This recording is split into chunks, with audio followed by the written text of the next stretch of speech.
Good evening guys and welcome back to my channel, and this is your host, Verberben TV. So for tonight's video, may i-review tayong device galing sa Mivex noong nakaraang linggo. So shoutout kay Boss Pando and congratulations, and then kay Ma'am Ira Cariza. Yun. So guys, ito yung magiging topic natin ngayong gabi, yung Aspire Gothic X na version 2. So, shoutout kay Boss Dan Tamayo, and then kay Boss Clarito Abay, and then kay sister na Apple. Yun. Thank you sa inyo dito sa Aspire na Gothic X na version 2. And shoutout na rin sa Team Liquido Manufacturing kila Boss Alex, and then kay Boss Aki Godopalag. Shoutout sa inyo lahat mga boss, no? Thank you sa magandang dad cup na to. And as in talagang pwede mo na itong itago. Then, at saka tingnan nyo naman guys, letter Q. Yan yung pinaka-trademark nila dun sa logo, letter Q. So, thank you sa inyo. Sa video natin guys, meron tayong isang device ng Aspire Gothic X version 2. Pansin nyo sa karton niya pa lang, ayan. Medyo ano lang siya, medyo actually medyo glittering nga siya or something like that, na medyo may pagka-rainbow. And then sa part na to, sa bandang taas, yung letter initial ng company na Aspire, then yung pangalan niya, ito yung pangalan ng unit na Gothic X version 2. And then may mapapansin tayo na dito na letter X, see that? Letter X talaga. And then diamond, yan. Tapos makikita na natin dito yung unit natin. Ito yung gilid naman. Yan. Makikita natin yung gold label ng Aspire, pati yung QR code. I-scratch natin to. And then, yung pangalan ng unit, Gothic X version 2. Yung color is pastel blue. Naku, eto na nga. Sabi ko nga, di ba? Kulay pula tayo. Pero it's okay, no problem. And then, yun nga. Tapos yung batch number or batch sample. Then yung barcode. So guys, dito sa bandang gilid naman, dito natin makikita yung apat na icon na yan, or ano ba? Ito, sa una kasi, yung Gothic Pad compatible. So, merong cartridge na version 1 na, di ba, nabanggit ko nga na Gothic X, di ba? So, compatible yung cartridge ng Gothic X na yun dito sa Gothic X version 2. So, pagdating sa battery capacity, 800 milliampere. And then, adjustable airflow, yan. Then, mesh coil technology, yan. Tapos yung social media account, yan. Dito. Kita nyo ba guys? Yung Instagram, Facebook, Twitter, and YouTube channel. So, pagdating naman dito sa likod, makikita natin yung letter initial ni Aspire. And then, yung pangalan ng company. Sa contents, isang device ng Gothic X version 2. Then, Gothic Pad na 0.6 ohms refillable version. Battery, Type-C cable, and user manual. Yung warning, and then yung manufacturer, and, di ba? Kasi kung saan siya ginawa, made in China, yan. Yung warning sign, yan. So, papasilip natin ngayon sa inyo yung hitsura ng Aspire Gothic X version 2. Yan. See that? Ito na. Ang ganda, ang ganda, pre. Mas maganda pa to sa version 1 na Gothic X, actually. Dito ko namangha. Ayan, tingnan nyo. May letter X, di ba? Letter X. And then, may naka-attach siya na Type-C cable and yung user manual. Yan, di ba? So, guys, at ito na yung hitsura ng Gothic X version 2 natin. Yan, makikita nyo dito sa part na to. Yan, sa bandang gitna, makikita nyo agad yung Gothic X version 2. And then, may malaking X dito sa katawan niya. Then, Sa likod naman, ganun din. Yun nga lang, eto, may letter, yung letter initial na letter A and then yung pangalan ng company na Aspire. Simula tayo sa top ng unit natin. Yan.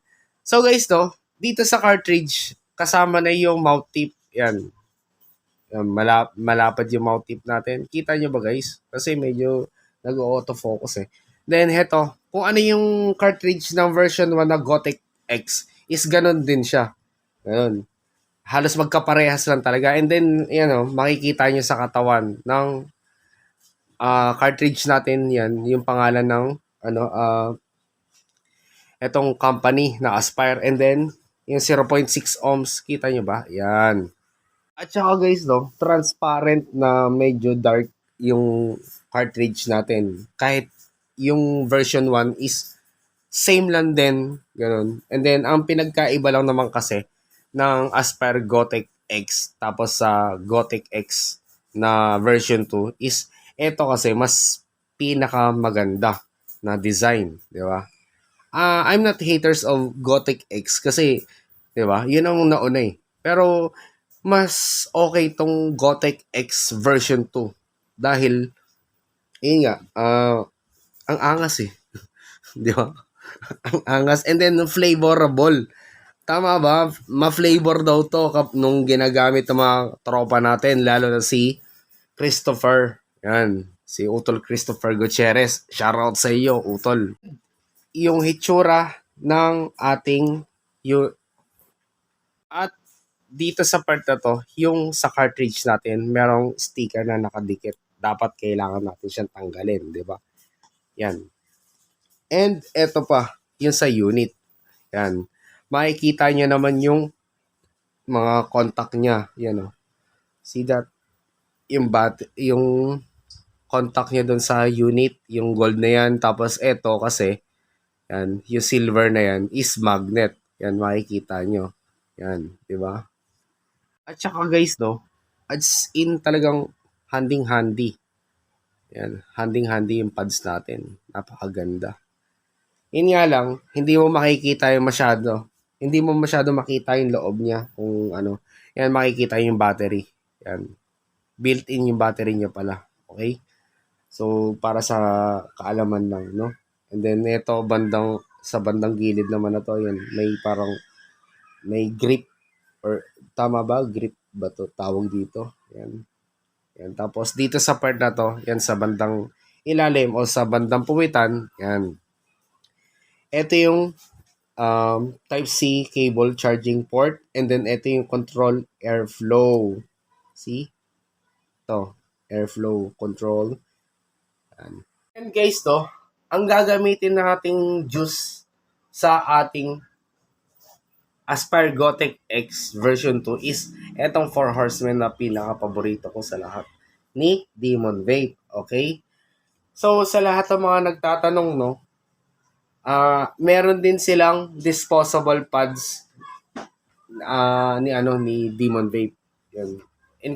Inquire na lang kayo sa mga boss amo natin. And then shout out din sa 'di ba? Sa Liquido Manufacturing, isa din 'yon yung mga OG sa vaping. Liquido, 'di ba? Then Demon Vape. Shout out sa inyo lahat mga boss, kay Boss Alex, kay Boss Aki Godopalag, sa Demon Vape, si Boss Roman Paul Bitiles, and then kay Ma'am Lovely. Shoutout sa inyo lahat. So guys, ito, may kulay orange dito sa bandang gilid ng cartridge ng netong Aspire Gotek na version 2. Yan. Tatanggalin nyo yan, tapos ikot nyo na ng bahagya. And tsaka natin lalagyan ng, syempre, 4 Horsemen. Tangina, sobrang sarap. Yawa na yan. And bukod sa 4 Horsemen, meron akong isang pinaka-paborito na flavor sa kanila.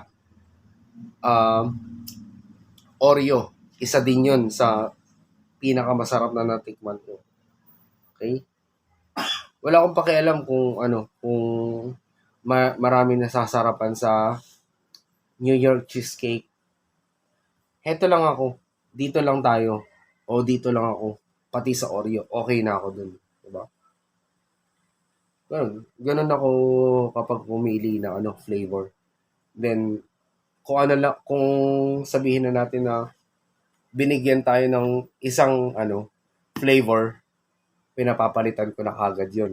Doon pa lang. Kasi, kung ano yung unang natikman ko sa isang juice line, yun at yun lang din ang ah, titikman ko. Wala nang iba. Okay? So, 3 minutes para mag-absorb yung juice dito sa cartridge na to. Kasi, once na, syempre, once na hindi nakakasipsip pa yung ano, yung cotton dun sa loob ng cartridge natin, eh may possibilities na masunog. So dapat kailangan natin o dapat may responsibilities din pa rin tayo dito sa cartridge natin na 3 minutes ganun or mga 5 minutes ganun para at least sobra sobra na yun sa ano sa part na para pag sumipsip yung ano yung cartridge natin ng juice, di ba? O lagay natin. O ha? Di ba? Ang shoutout kay Boss Dan Tamayo, no? And then kay Boss Clarito Abay. And then kay kapatid na Apple. So, tikman natin yung etong Four Horsemen na to dito. Na nilagay natin dito sa cartridge ng Gothic X.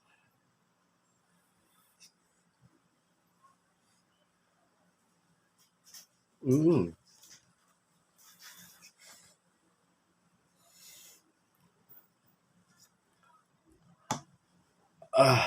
Oo nga. Totoo nga yung sinabi ni ano ni Christopher Gutierrez. Sobrang ma-flavor nga. And then, pagdating sa lasa, hindi nagbabago yung lasa niya kasi bakit? Malaysian juice kasi to, yung Demon Vape. Then, sa sucralose kasi, sabihin na natin na nasa 50% ang sucralose. Then sa nicotine level is 3 mg.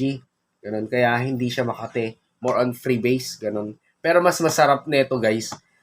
Um, yung ilalagay natin is high nic or sabihin na natin na salt nic. Ganun. Yun ang pwede nating ilagay dito. Then, ngayon kasi dahil ito ang gusto kong ilagay at wala akong salt nic ng Demon Vape, eto na lang, yung freebase na lang. Well, ang masasabi ko kasi, pwede siyang lagyan ng freebase and Saltnik. Pero madalas kasi, ang mga ginagamit natin sa mga pads natin is Saltnik. Ganun, di ba? Isa ulit, iisa tayo.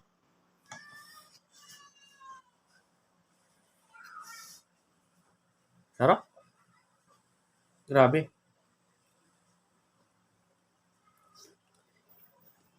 Kaya sabi nga ng iba na mga naka Gothic X na version 2, malasa nga.